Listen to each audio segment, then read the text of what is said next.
video, mayroon tayong tuturuan kung paano mag-rewind ng stator ng electric fan. Meron tayong 5 na student na gustong matuto sa pag-rewind ng electric fan.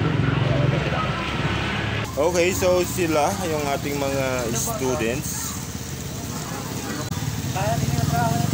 Ayan mga boards, naglilinis siya ng stator muna. At ito naman ay perfect niya na kung paano mag-coil ng magnetic wire. Seryoso naman yan. Ayan, yung tatlo, wala atang pangarap. Grabe. Pero tinuturuan ko naman sila mga birds kasi gusto nilang matutong mag-rewind.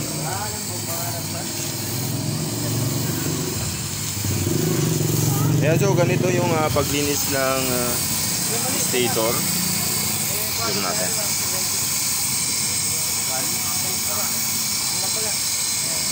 Para malinis yung stator at mukhang bago mga birds. So ito yung gagawin natin. Yung ipapagawa natin sa kanila. So nag-cut sila ng mylar sheet mga birds at ilalagay na sa stator. Ayan, para insulation yan. Para hindi mag-ground yung magnetic doon sa body ng electric fan.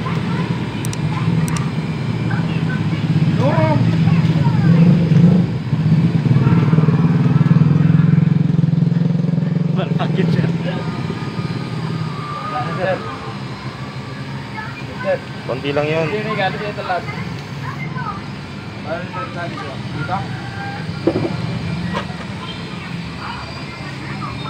isa may pangarap. Ay. Doon, dito.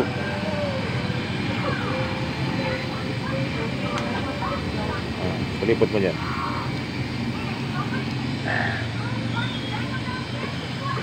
Tutulin. Lagyan mo daw ng tape dito. Tapos na yung ating running. Yung running coil. Ayan, mamaya ilalagay na nila ito sa stator core. Isa-isa lang. Isa-isa. Gitna mo yan. Digit mo dun sa baba. Gamit ka ng pantusok. Wala kang pantusok.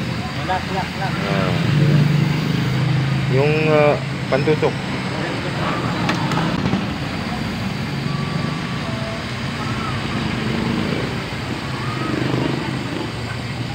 Sige pa, ganun mo.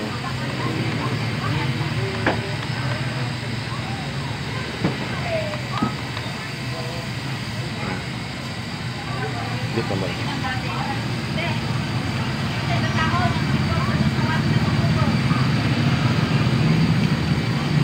Kulang, ito na, tagalin mo yan, ganun mo.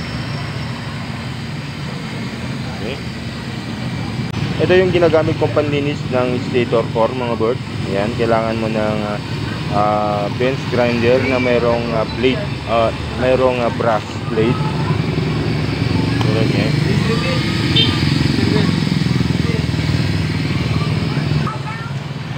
Ano, okay na? Ba't nyo nilagay na yung lock? Hindi pa nag-carry. Wag muna. 16 lang, mag-cut lang ng 16. Pero kulang siya. Lain na. Magtatanggal na tayo ng magnetic coil. And then isusunod din yung starting coil mga birds na ipo-coil.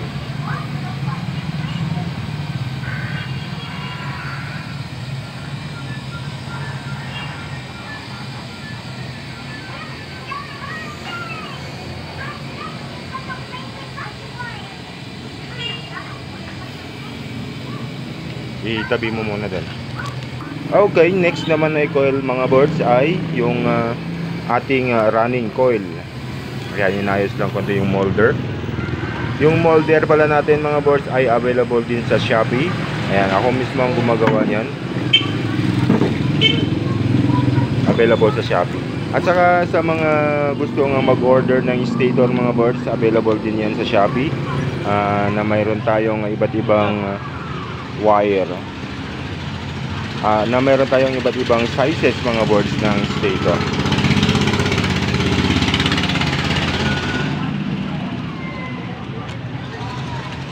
Magsalita ka naman daw. Iya ako, sir. Iya ka pala? Iya ako, sir. Dodi.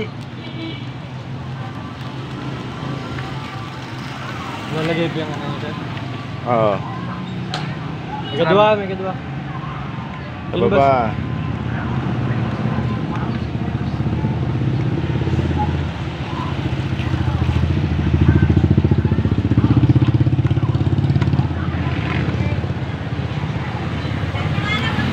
Okay, banat. Wala bi alo.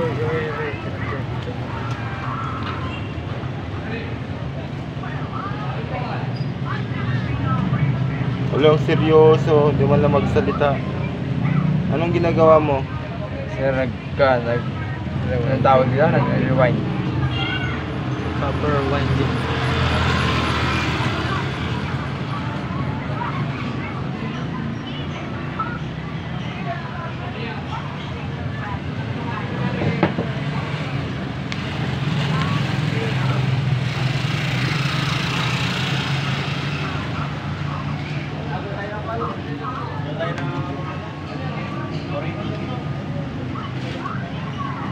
Nyawad doon na. Hindi pa na mo. Pabili. Nanera eh. Hindi namba. Ano ka pa ba? Simple instruction. Magkano? Ay, ilan sir? 25. 75, 90, 19. Kaya ba na Lodi? Lodi, trash talk ka na ka naman, Lodi.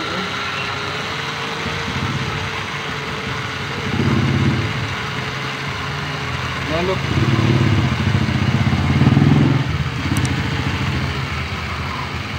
Vlog ko atin ito.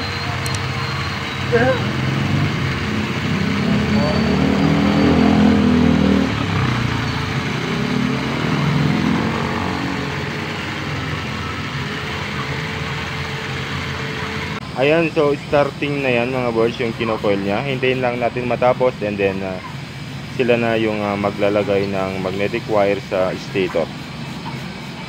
Okay, almost done na yung ating starting.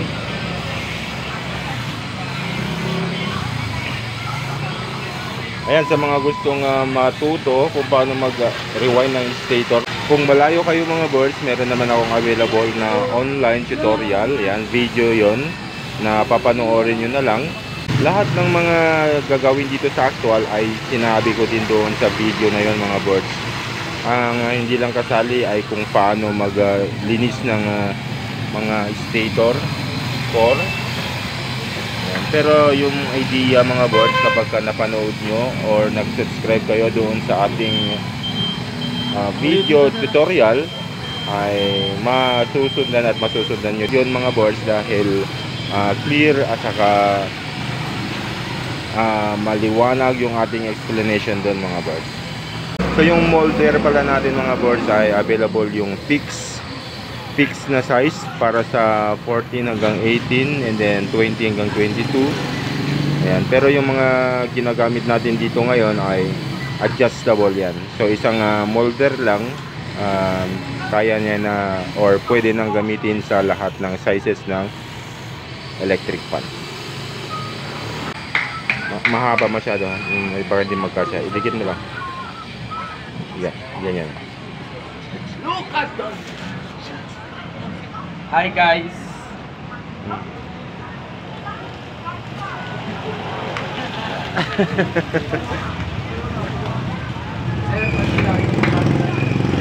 Huwag nyo lang i-video nyo sir, walang kinabukasan. Ang pangarap. Lambay lang. Hindi ang bag ko. Okay mga birds, so naumpisahan na nila. Hindi na ako inintay kasi marunong na daw siya. Panood niya daw po.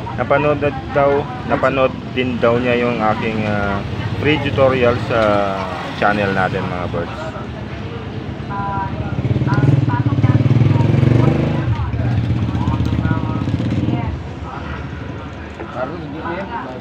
Hindi naman ata pumapasok. Sir. Virgin, sir. Virgin yan. Virgin ba yung kanya? Hulaan mo walang pangarap sa buhay. Mga walang pangarap sa buhay. May pangarap ako, sir. Pangarap ko maging pok-pok.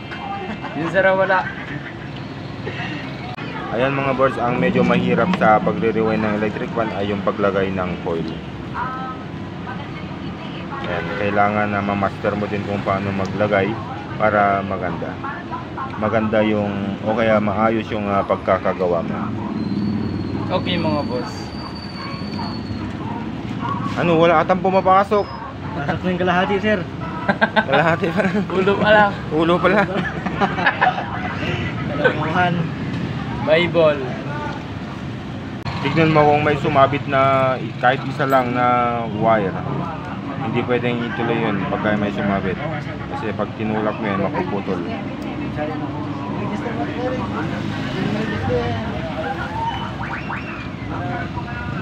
Oh, lagi.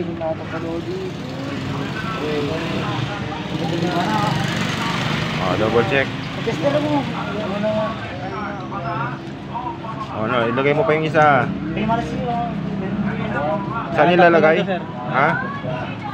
Papaluwagan to? Alin? Takbo. Ayusin mo. Dagin ka? Ha? Dagin? Hindi, ayusin mo lang. Tignan nyo kung paano siya maglagay. Mamaya kayo maglagay dito. Oh. Mas mahirap na to. Ay, dalawa yun sa kanya, sir. Dalawa yung lalagay. Pero tubo ko tami ka mo, Dave. Dapat tami ka mo, Dave. Da. Dapat kami. Oo, dapat din. Tiyo, tagupa. Ano nagupa? Ano? Kayamon. Dahil mo ka rin sa sistema niya, bro. Sige na, bro. Ayusin mo. Okay, mga boss. Tapos na siya. Okay, tapos na siya, mga boards. Ang tagal. Next. Ako na, sir. Ikaw. Turuan mo daw. Kuha tulong nga, boss. Counterclockwise. Counter, paano yung counter? Counter. Pag ano? Pabaliktad yung ikot. Baliktad yung ikot.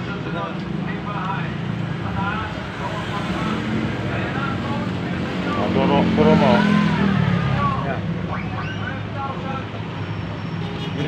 Di ba pa-clockwise na ito? Tignan mo yung beginning ng coil. Ganito. Kaya dapat.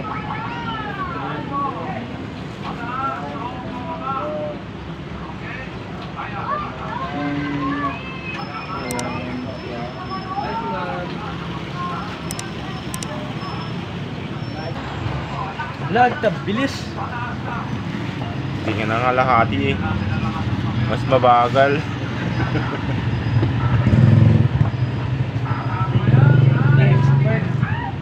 Yan mga boss, tapos na tayo sa isa na lang. Ilak mo muna, wag mo munang puntahan yung isa. Mali ako dun mga boss. Tracy pa. Paano yung paglalak ni boss? Paano daw maglagay yung lock?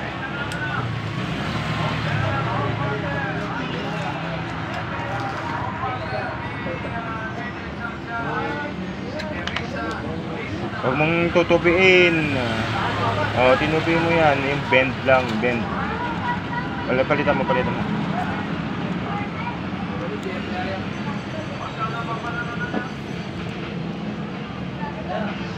mo ako di ay. Ay, hinam ba?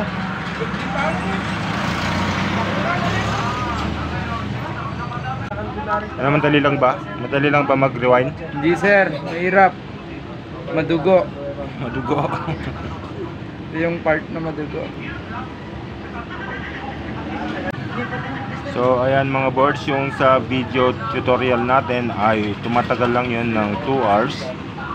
At kapag napanood mo yun, siguradong matututunan mo na kung paano mag-rewind ng electric fan ng tama mga boards. Including na din doon sa ating package or doon sa tutorial, sinabi ko doon mga boards yung mga diagram and then kung ilang turns every sukat ng stator, kung anong dapat na size ng magnetic wire. Ang gagawin nyo na lang ay manood at matuto mga birds. Ay starting na yung nilalagay nila mga birds. Ako yung unang naglagay.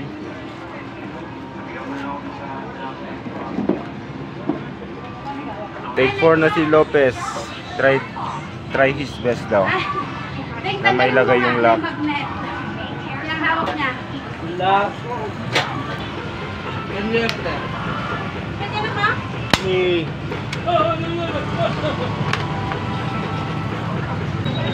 Tignan nyo ito mga birds, oh. May ganito ba sa inyo? Ang tawag nito sa amin ay center car o kaya yung tri. Anong tawag nito? 3 wheel pala mga birds. Center car 3 wheel. Center car o kaya 3 wheel.